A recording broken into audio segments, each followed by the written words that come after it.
What is up, you guys? Welcome back to Open Dialogue. This is officially episode 7. We are one step closer to double-digit episodes. You guys have probably been like, Jenay, where the fuck have you been? This was supposed to be a weekly podcast. We've not even seen you in 2 weeks. Well, via the holidays, let's talk about it. The last episode we left off, my boyfriend was coming home for Thanksgiving for the holidays. It went amazing, you guys. Seriously, everybody voted in my poll that you should not have a significant other be introduced to your family during the holidays.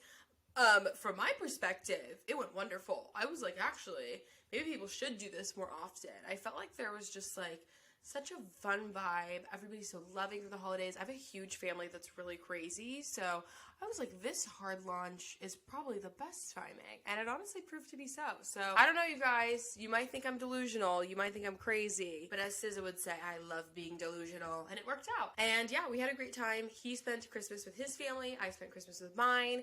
Needless to say, I was a lazy bitch over the holidays and was not consistent with the episodes. I really am going to am treating my podcast like a job this year. So here you are, we're back for weekly episodes. I really want to do 2 a week, but don't hold me to that. Let's just prove that we can even do 1 for right now.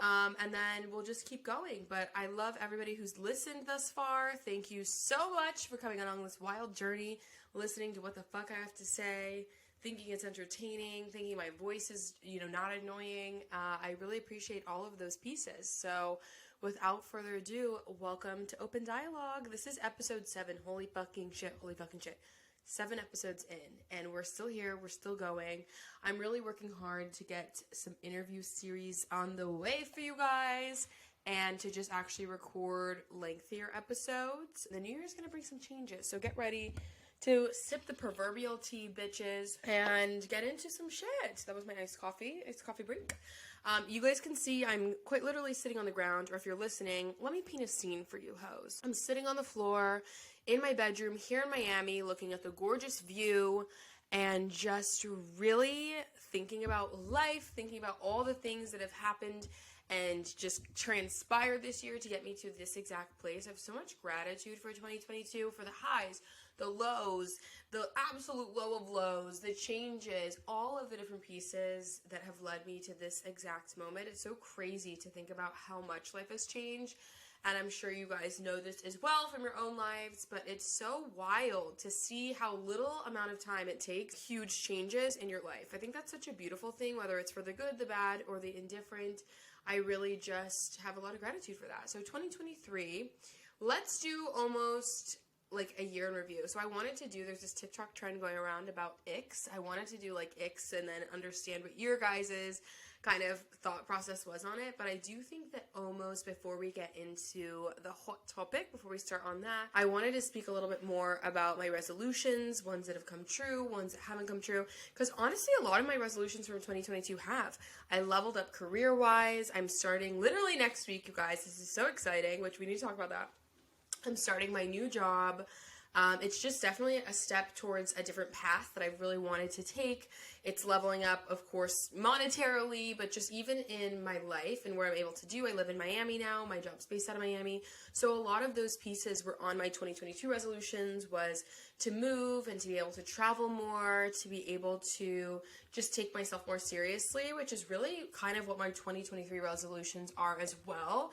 I feel like every year I don't set like definite ones, which maybe I should start doing that. Let me know if you guys like, how some people will write like a full list out.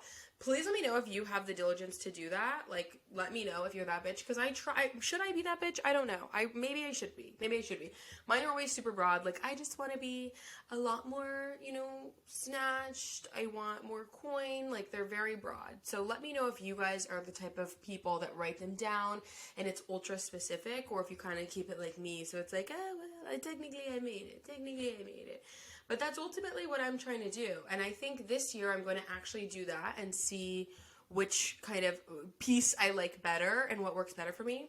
But one of the actual tangible goals that I have is I really, really, really this year want to eliminate every dollar of credit card debt that I have. I'll be transparent with you guys. This is my podcast. At the end of the day, nobody lives in this like bubble unless you're like a Nepo baby where you never accrue any debt ever and you just always have your perfect financial situation. Like, that's all bullshit. So I'm not somebody who's going to ever sit here and be like, I'm perfect. What do you mean you guys should be emulating me? No, girl. We all have credit card debt. We've all made stupid decisions, whatever. So mine, it's like a little over $8,000, so it's nothing too cray-cray. It's not also like $1,000, but I'll be real with you, it's really something that I want to tackle this year, and I totally am in the financial positioning to pay it down and to really be smart about it, because next year, I would really love to start my real estate journey, my real estate investing journey, being smart about it. So that's one tangible thing I guess I'll share with you guys that I'm actually going to write down in my journal this year, is really tackling that and being actually, fucking smart about it and serious about it as well. So I want to know what your guys' resolutions are, and whether you're somebody who writes down specific resolutions, or, you're kind of like me and you're a generalist. Let me know your take on it. I'd love to understand where you guys are at. Now, getting into the actual check-in topic.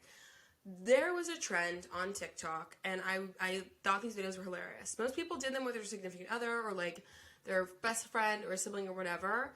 I did mine with my best friend Max. Check it out on TikTok if you've not seen it. My TikTok is at You Want More. You don't follow me? What the fuck? Okay, whatever. I'll follow you back.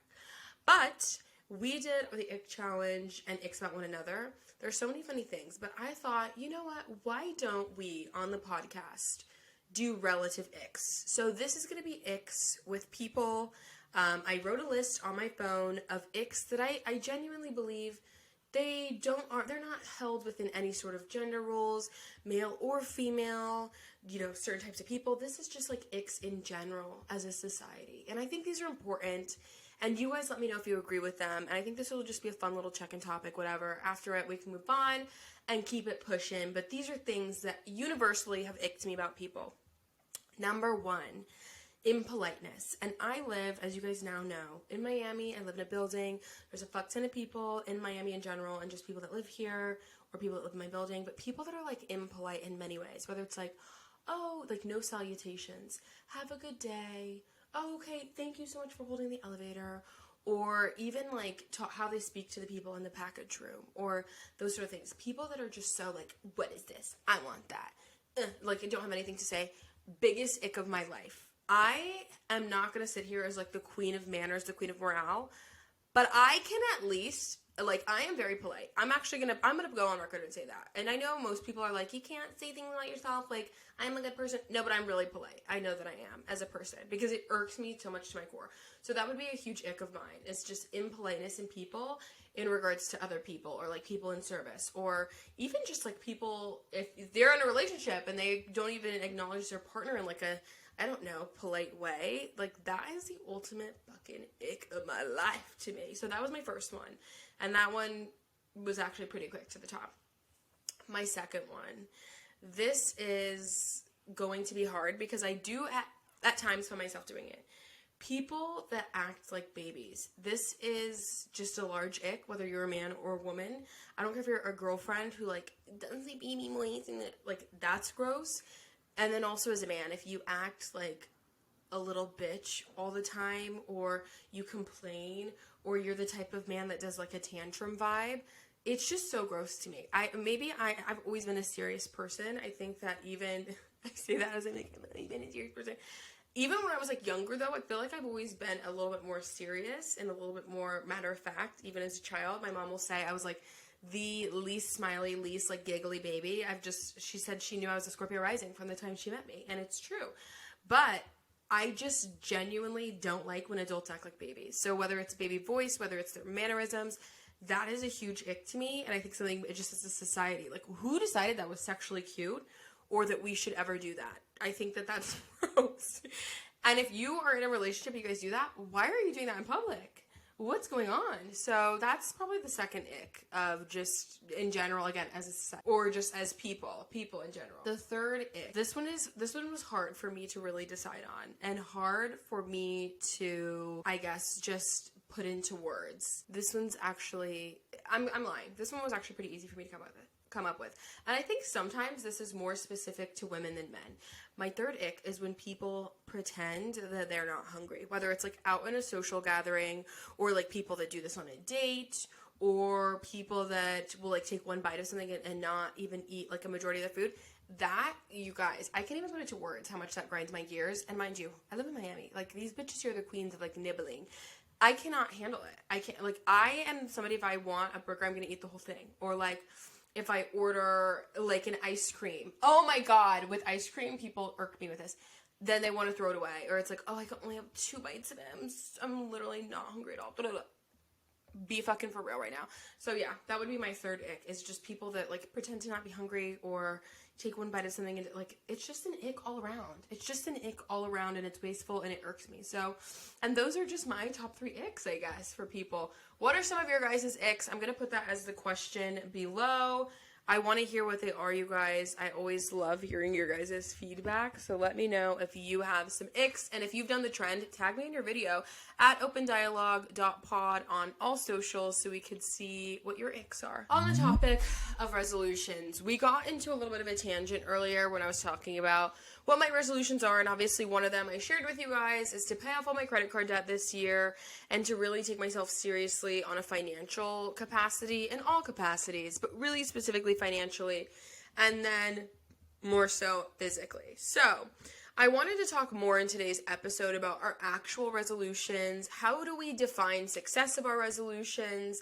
And then ultimately, my specific resolution, I should say. So when it comes to like financial, just understanding, financial autonomy, setting yourself up financially, we need to go way back. I think it always stems from literally what people learned as children, what you learned in your childhood, what access to wealth or understanding of wealth or opportunities within to like building wealth kind of education wise you had, and ultimately how that affects like your relationship with money when you're older. These are all really huge fucking pieces, you guys, that I don't think people teach us, or at least acknowledge even as you get older, how important they really are. And I thought like today's episode, at first I was like, let's do resolutions, let's talk about this, but no, I really want to talk about important shit on my podcast. So like, as much as I think the episodes of me talking about like exes or dating or sex or whatever are like fun and engaging, I do really want to make content that's valuable and that people actually give a fuck to listen to, and it's helpful in some way, or they can get some sort of piece of sage advice or wisdom, and really an accumulation of all the things that I've learned in having to build myself up financially. Now, I'm not going to sit here as, again, the epitome of like, I've worked the hardest and I've got here with no, like I can recognize my own privilege, my own upbringing, and understanding how that's played a role, like I said, in my financial literacy.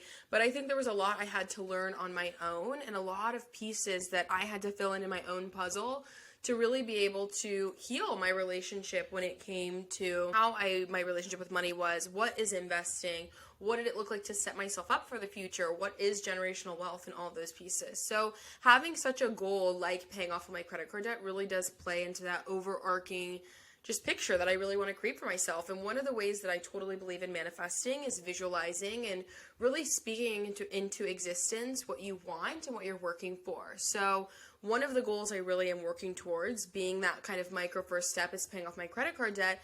But really I want this to help serve as a total path, if you will, or a route for me to really open up the building of generational wealth for my family, for the family that I'm creating, if you will. And I really, really, really have always been interested in real estate and investing in real estate and just being diversified. So what does that mean? And not having all of my money sitting in one asset, but of course being able to use different pockets, different pieces, and really put together a full plan, if you will, to best understand how I could achieve my goals. And I think that first goal and that first step for me is, again, paying down that debt, making sure that I have the leeway and just the correct, credit score and all of those different pieces to really be an actual investor and to actually start being smarter in that. And that's something I had to learn. So growing up for me, I came from 2 parents, both of whom were in the military at one point. My father retiring much earlier than my mother from the military, but still working in a hospital. So both of my parents definitely, we've grown up, middle class. I would do like upper middle class. They've done very well for themselves.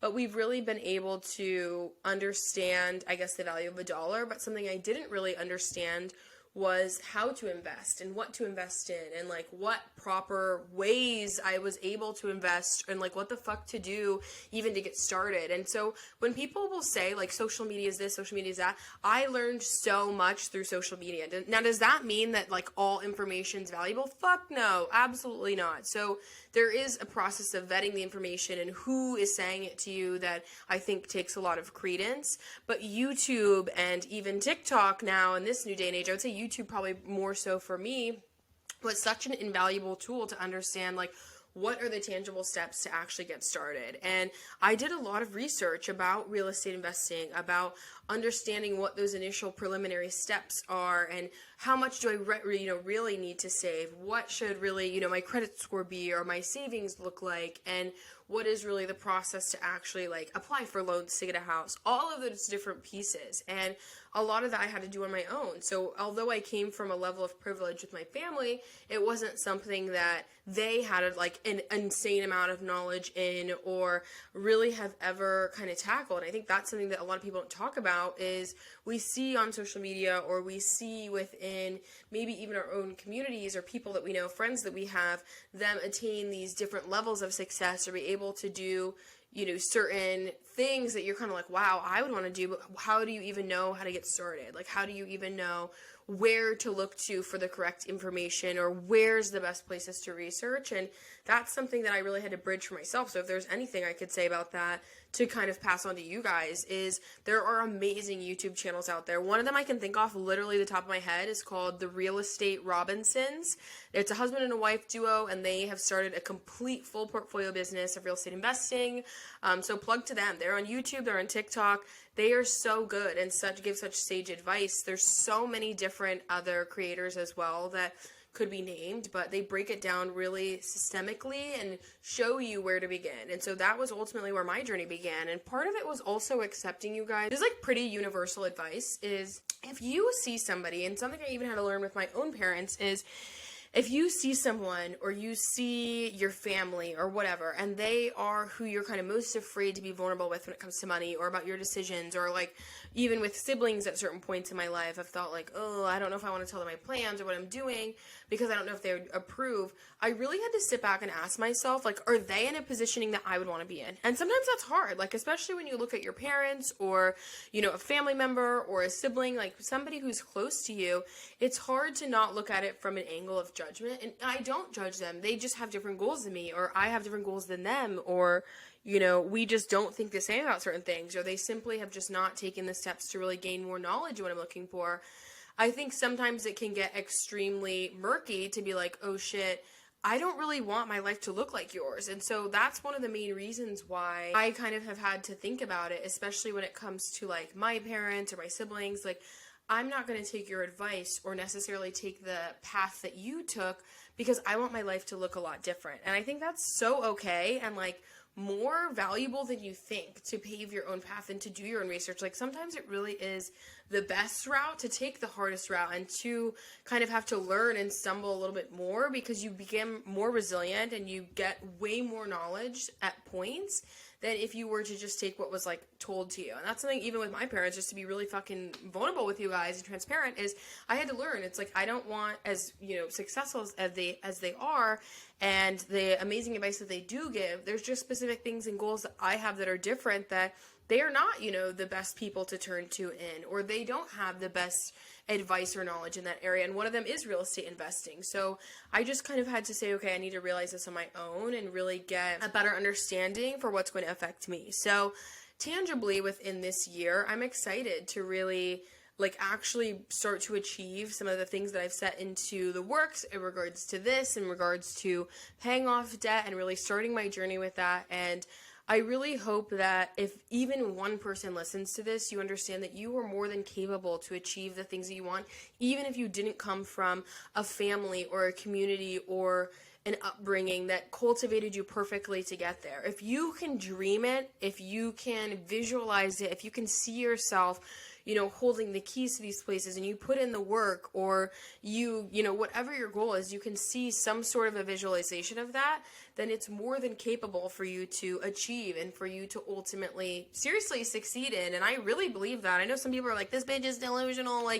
whatever. I genuinely believe that if it's something that you can put in your mind's eye and you're willing to work at it and you're willing to grind at it and you're willing to just keep believing that it can be yours, you can do it. I actually listened to something recently, and I really forget the creator's name because he's so profound. So if I can remember it, I'll put it below in a comment for you guys, or I'll put it within the comments to this episode. If you're listening, you can always click on the description to see any sort of things that I want to link to share with you guys. But he talked about the 100 rule, and it's basically saying that if you put 100 hours worth of work into anything in a year, you'll be better than 95% of people. So if you are willing to dedicate just 100 hours to study, whatever it is, and I know Gary Vee said something along these same lines as well, and you're really committing to it as if it's a job, and you're putting in those those hours and the work, you have almost no statistic significance that would make you not successful in it. You almost statistically are guaranteed to be successful because you're putting in that diligence of work to best understand it.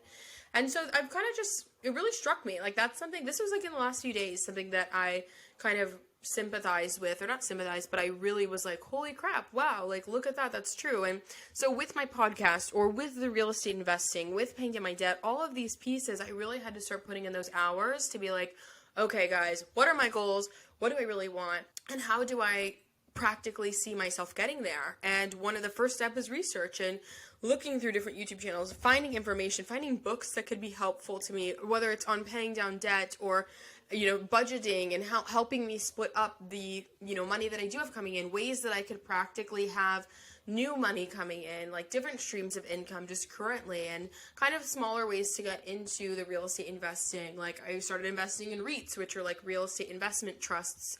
So it's very similar to like how stocks work, and so you can invest in that. And that was kind of the first step that I took. And then once I saw dividends within that, and really I was like, okay, this is something that I want to keep tapping into. There's multiple different ways to go about it. And I think the first thing is exactly like Gary Vee and the other creators said. It's putting in the work to really do the research and understand. So that's really going to always be my first vote of confidence, or I guess advice, and really what helped me the most is like forming my own decisions about it.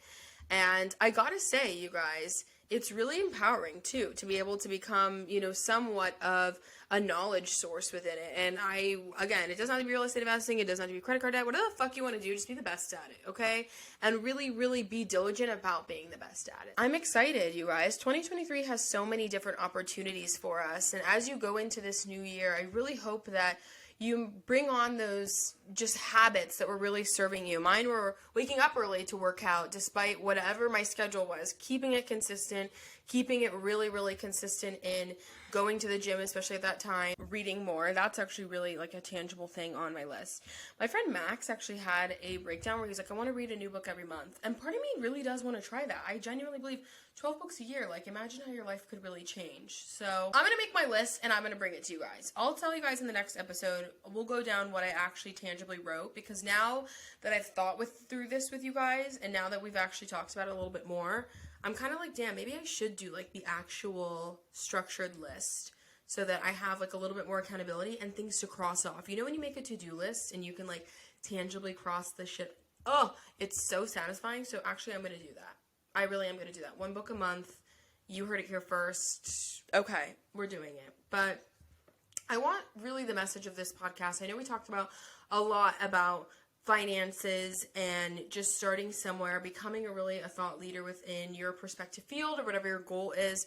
And I swear, I'm like preaching to the choir right now. And I really hope that you guys found substance in it. And I can't wait to just see what the year brings us and really where we end up by the end of the year. And consistency is a huge piece of that, which is something that I'll, again, be really vulnerable and transparent with you guys. I've struggled with, especially with the podcast. And obviously you guys know I work a full-time job. And so nothing that is built for you, your own business is ever going to be something that comes super easy, like especially if you have another job. So there's always those moments where you're like, oh fuck, I go home from work and I don't want to record, or I don't want to spend money on this, or I don't want to, I'd rather watch TV or whatever.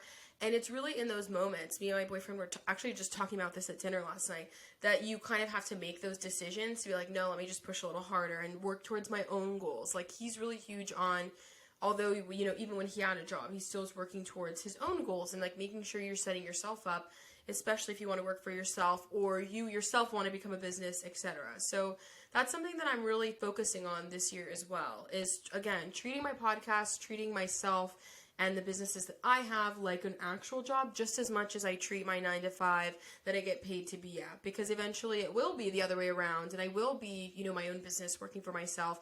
And you never want to lose that hustle or that work ethic, and it's always going to be hard. So I do believe that that's something that will be a huge change this year that I'm honestly excited for. So it's crazy. Life is very dynamic, and it changes so quickly. I mean, look at the last year in your own life versus now. I'm sure there's so many pieces that have fluctuated, and again, for the good or the bad. But it's very exciting to see, and that's ultimately where my resolutions lie, everybody. So I hope that you guys enjoyed this episode. I always, always, always enjoy our chats, and whether you are listening on, Amazon Podcasts, Spotify, Apple, or you're watching this on YouTube, or, anywhere else on TikTok, I appreciate the support always, and yeah, I'm just really grateful that anybody even would want to listen to my podcast. So, without further ado, I will see you in the next episode, and I love you guys. Happy New Year! Thanks for watching.